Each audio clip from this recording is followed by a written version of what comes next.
Welcome to Hear Here, the podcast where you get a VIP behind-the-scenes look at the broad collective of music venues and festivals that make Buffalo the music destination it is. I'm Bentley, your host. In this episode, I'm honored to showcase June in Buffalo, a world-renowned contemporary classical music festival from the SUNY University at Buffalo campus. First up, we welcome Jonathan Golove, Artistic Director for June in Buffalo. Jonathan is also a cellist, composer, contemporary musicologist, and associate professor in the University of Buffalo's Department of Music. Jonathan, thank you so much for joining us. Oh, thank you for asking. It's a great pleasure. I'm so excited to learn more about June in Buffalo. So tell us about June in Buffalo. How did it start? How has it evolved? June in Buffalo is a workshop for composers that doubles as a festival of contemporary classical music with many, many concerts, but also master classes, lectures, opportunities for the composers this year to perform their own music, which is new. And the festival itself goes back all the way to the 1970s when the very important and legendary American composer Morton Feldman was on the faculty at UB. And he started June in Buffalo, I think, as a quite different concept than the one which my immediate predecessor, David Felder, who restarted the festival in the 1980s. He had much more the idea that it was about the young, the emerging composers, the what we now call the participant composers, who are just at that stage where they're beginning their careers. There are many of them in doctoral programs, some of them somewhat younger, some are past their studies and already really launched. So it's become much more a focus on those younger composers. From the beginning, there's a distinguished group of what we call senior composers. You might think of them as faculty composers because they give master classes and lectures, who are invited every year, different ones, and they come from all over. So how did the addition of the composers performing their own music, how did that come about? That actually came about through discussion with a young composer, one of our PhD students here, Jonathan Reynes, who was my assistant last year. And I thought, so many composers perform their own music. Not every composer, but many do. Why not offer them the opportunity with no more curation than to say this event will only last this long?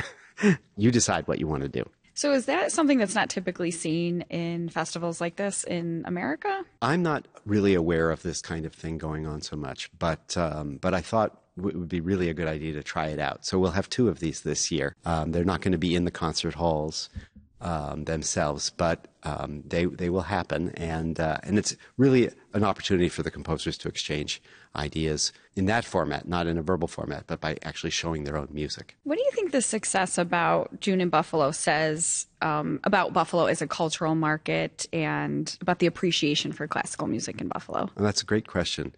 So our Center for 21st Century Music is a follower, and you might say an echo of an earlier center, the Center for the Creative Associates, of which Lucas Foss was a co-founder. And that began in the 1960s. It was funded by the Rockefeller Foundation. And for many, many years, it brought leading performers of new music, leading composers to Buffalo. Many, many concerts were presented, lectures, etc. And so June in Buffalo was started in that period of time by Morton Feldman. And so in a sense, it's part of a long legacy that does predate June in Buffalo and goes back certainly to the founding of the center in the early 60s. What makes the University at Buffalo sort of the ideal backdrop for a festival like this? I think it's history, but it's not just the history, because the orientation of our music department is such that it has focused on composition and on, in terms of its performance faculty, on performers who are very committed to playing cutting-edge new music. And so it makes it possible to do the things we do because you have friendly, willing, and incredibly skilled, faculty colleagues who are interested in being part of it. It's rare in classical music to have the composer and the performer, or the person that wrote the music, in the same room as the performance, right? Yeah, absolutely. I mean, most of our training is on the works of composers who are dead maybe some hundreds of years, and you can never ask them a question. Yeah. And every answer you give as a teacher is a little bit speculative, really. We're all trying to understand how this music ought to be played. When you get into the world of contemporary music, you can actually go right to the horse's mouth. Yeah. And that's really a phenomenal opportunity, one that it's been really important to me throughout my whole career and my training as well.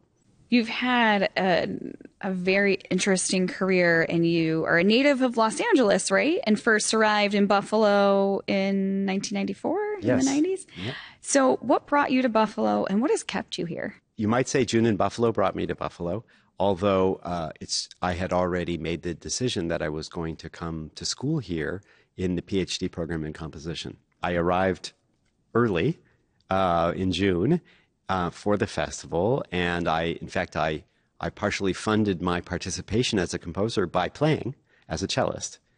And that was the first of many June in Buffaloes to come, basically until this day. And when my PhD studies were finished, I began as an adjunct faculty member and gradually, you might say, made a place for myself here and have stayed and have found Buffalo a really kind of genial location for artists in general. It's a little bit away from the bright lights of New York City, but that enables us both to draw upon the resources of some of the other cities around us, including New York City, and to be able to develop what we do away from, let's say, the fashion trends that wash through. We can kind of stick to our guns here a bit. Do you see connections or similarities between Los Angeles and Buffalo, or New York and Buffalo?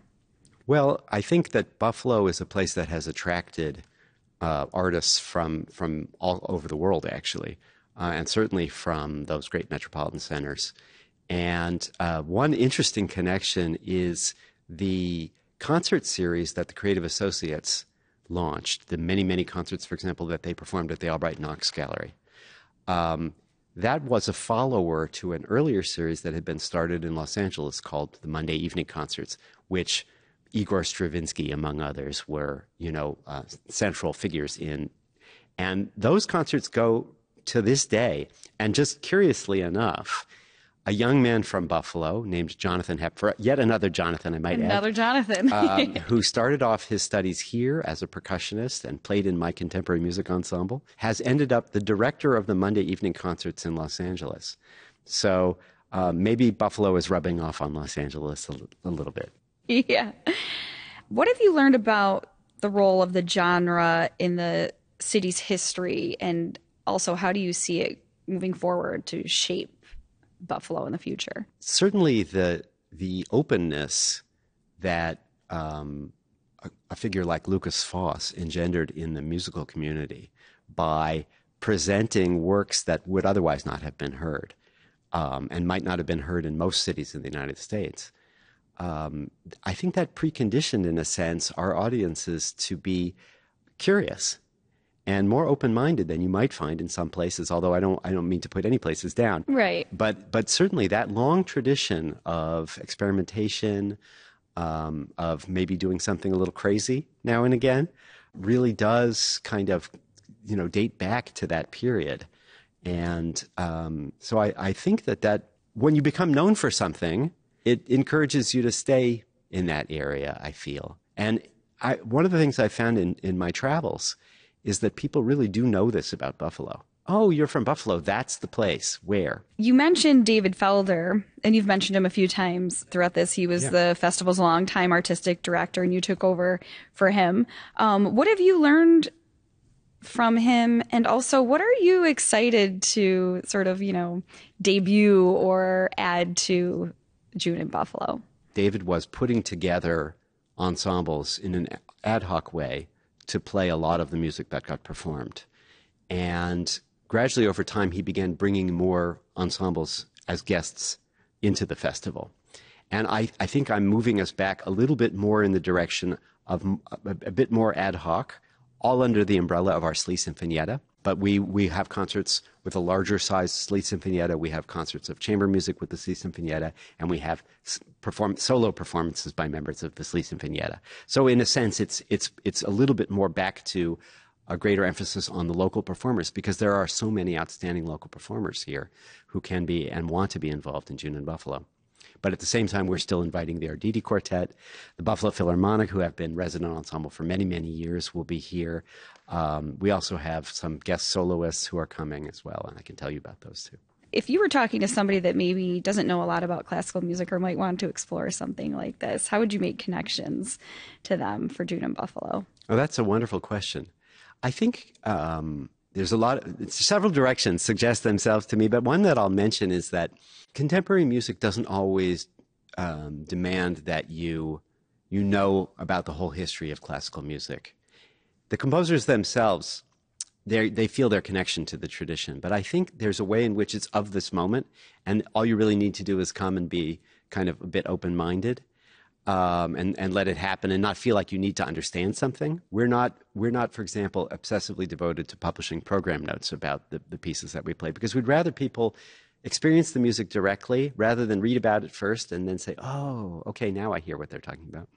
I mean, we go back and forth. We do some of that, but I think that immediacy of experience is something that's really important in contemporary music, as it is with contemporary art. You know, if you go to the AKG, you stand in front of these big canvases and you have an experience with it and you form your own relationship to it. And it doesn't necessarily depend on the entire history of art or that you understand all of that to get it.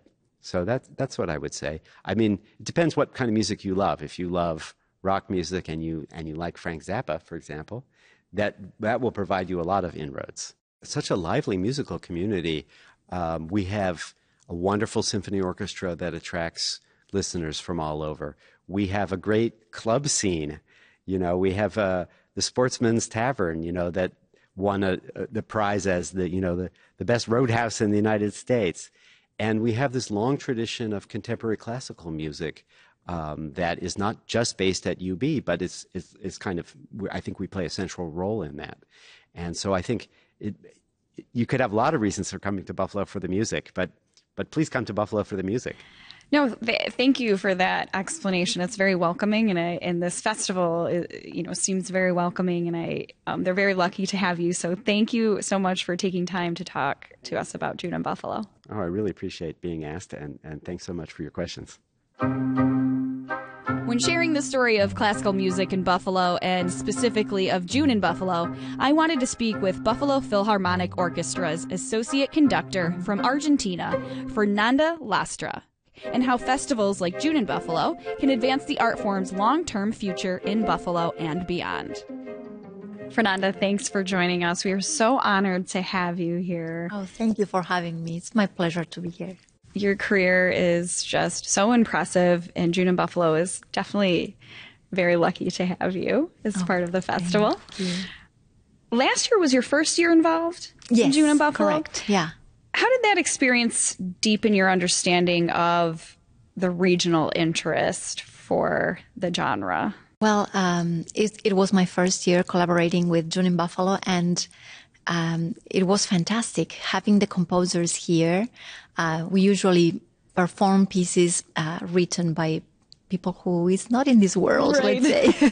So having them here in rehearsals, working side by side with me, taking notes, giving us notes, it was fantastic. It was a fantastic experience for all of us, not only for me as a musician, but also for the members of the orchestra. Having the composer here, they can literally go and ask, what happens in measure 3? Is an F sharp or an F natural, let's say, right? Questions that we don't usually have the fortune to ask to composers. So I think it's a rich experience for everyone involved. And I imagine for the audience as well, because at the moment of the concert, having the composer in between the audience, they are sitting with them. It's a treat because again, it opens the door of possibilities for questions or for digging more in why the composer wrote the piece, why all the whys you may have. So it sounds very interactive, and you're very interactive with the composers. What phase do you get involved? How early are you involved in the process? Oh, no, I receive the piece when it's completed already, but because it's always like a collaboration if in rehearsals something happened and we can adjust in real time, but I receive the piece once it is completed. So you've said before that you consider yourself an interpreter of a composition, which would go along with that, right? How do you do this, and how do you assure your interpretation is consistent with what the composer wants from the piece? Yes, first, I think it's a knowledge of the score, studying the piece from inside and looking for the interesting sections or looking for this passage seems is going to be difficult or is going to be smoothly in the orchestra and confirming that with the composer at the moment of the rehearsal. I think bringing to life a piece is always a big responsibility by trying to discover maybe things that the composer didn't think about it. We are interpreters in the sense that we have a text and we bring the text to life in a way that I don't know, connecting the pieces. If you want to put together Romeo and Juliet, let's say, it's written already, and you will interpret that text in a different way than me, because we are different human beings, first of all. But then it's nice to try to discover the message behind the piece. And then after the first rehearsal, when I go to talk to the composer, is when we talk or discover, oh yes, this is what I intended, or oh, this is new, I didn't think about that before. This, I don't know, this crescendo, this loud section is much better, louder than I was expecting. Things like that. Having the person here is absolutely changes the game. Yeah. Of making music. So you were born in Argentina. Yeah. How has that influenced your musical journey and your connection to music? And why do you think it's important to have that worldly understanding when it comes to music? Yeah, well, Argentina has a big tradition, a musical tradition, and my university actually has a big composition department. I grew up when I was doing my bachelor's there with composers. Even for the conducting course, we have one concert per year, premiering pieces written by the students of the fourth or fifth year.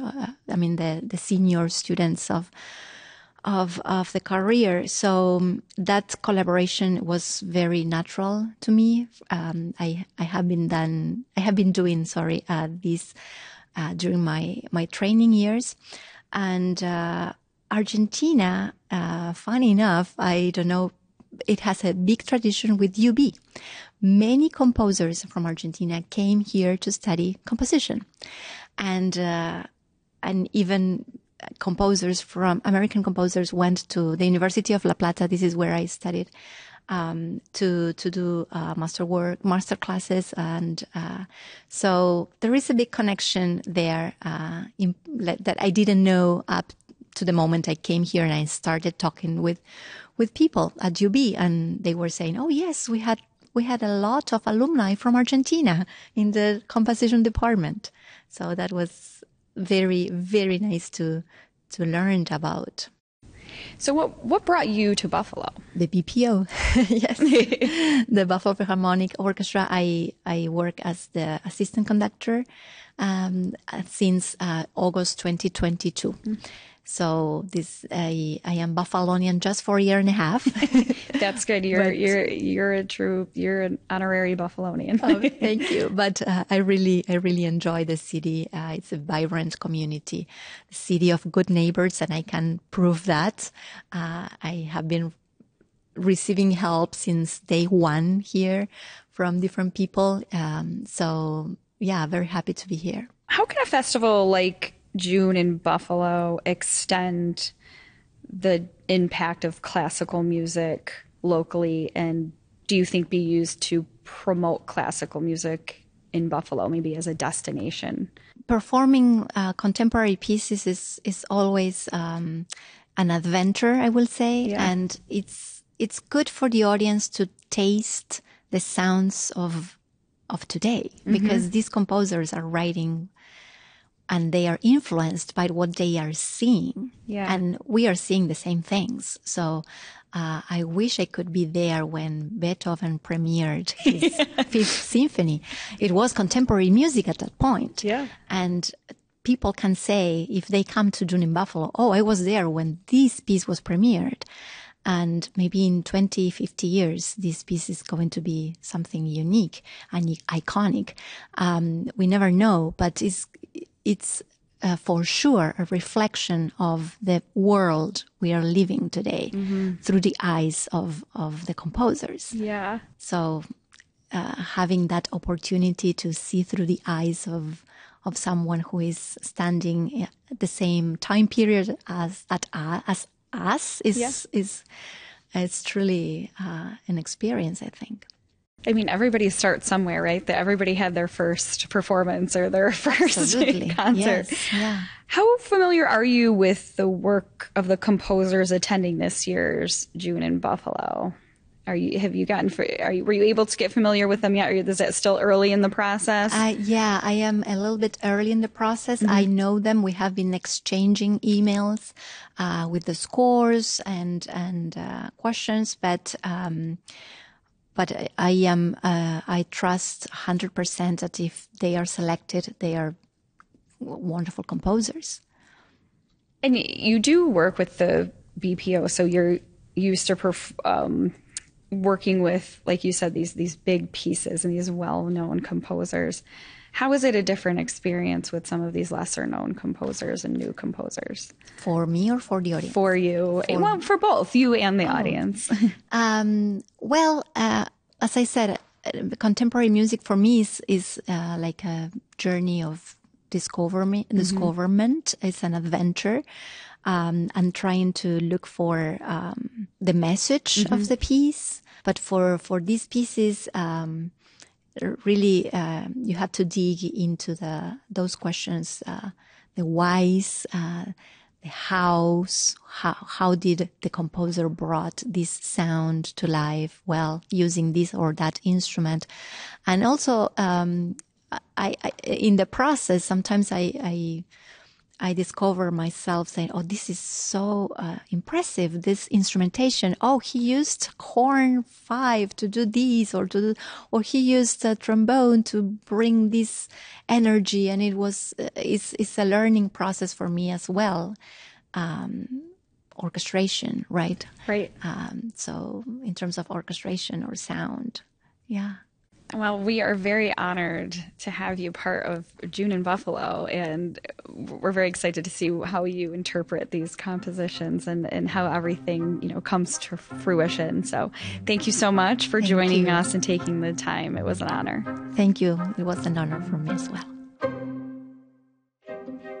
After talking with Jonathan and Fernanda, becoming truly immersed in their insights about classical music, I thought about how the music has impacted native Buffalonians, and in some cases inspired homegrown musicians to reach prestigious heights. Composer and pianist Amy Williams. After decades away from the festival, she returns as a senior composer and joined me via Zoom to discuss how her ongoing musical journey has led her right back to where it started. Hi, Amy. Thank you for joining us and taking the time to talk to us about June in Buffalo. You have a very wide-ranging perspective on June in Buffalo, so I'm excited to talk to you about it. I might say lifelong, actually. Lifelong. If you could choose one word to describe June in Buffalo and the role of classical music in Buffalo, what would that be? You can choose two words if you want, one each. I would say adventurous. I think that there have been a lot of artists, musicians to come through Buffalo who have really been willing to take chances and try new things. And Buffalo audiences have been open to that and have, in turn, experienced an enormous amount of exciting new work and work that has never been performed in Buffalo before, and new artists and bands. And so I think that yeah, there's been a lot of exciting new things to happen in Buffalo, and the audiences are all for it.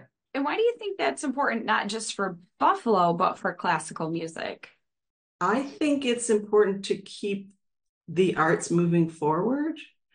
I think that always looking past at the past masters and the accepted masterpieces means that you're not moving, developing, moving, growing, which is important, at a human level and important at an artistic level.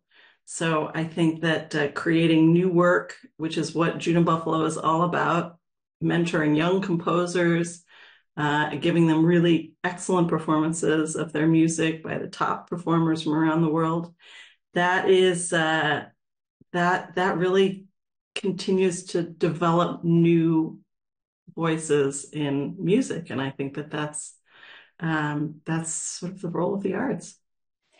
Amy, you had exposure to music and the arts at an early age. What are some of your early memories of music? Do you remember when you first fell in love with it? Music is always part of my life. I don't remember not having music in my life, but I have many memories of going as a child to the Buffalo Philharmonic Orchestra on a sick day. We'd have to go and sit underneath mom rehearsing there, wandering around the catacombs at Kleinhans Hall, listening to the rehearsal, going to concerts. My father, as a percussionist, going to all of his percussion ensemble concerts and contemporary music concerts, and meeting really fascinating, eccentric, interesting characters who came through Buffalo, composers, performers, conductors, and meeting all these people and going to concerts, and so yeah, that was really my upbringing, was full of music. And you started learning music at an early age, right? I did. I started learning piano at 4. And then I started playing the flute in 3rd grade. And then I started composing. Well, the very first thing I composed was my senior class song for the Buffalo Seminary, and found that to be very challenging, that blank page, interesting. I got a lot of wonderful feedback from all of my friends who sang the song and from the school. And I thought, oh, this is something that might be fun to try more of. So I went to college and started composing more, playing the flute less, piano continuously. So yeah, fast forward, you ended up earning a master's degree in piano performance at the University of Buffalo. Then you got your PhD in composition, and then worked with June in Buffalo's former artistic director, David Felder. What did those degrees teach you about the relationship between performance and composing? I've never separated performance and composition. I mean, I do on a daily basis. I practice for 3 hours and then I compose for 2 hours, whatever it is. But I see the two as very integrated. I feel like as an interpreter, I interpret music in a way that is informed by the compositional side of my life. I play like a composer, and I think that I compose always thinking about performers, often writing for specific performers, and trying to capitalize on their strengths and their musical interests, the sound that's unique to them.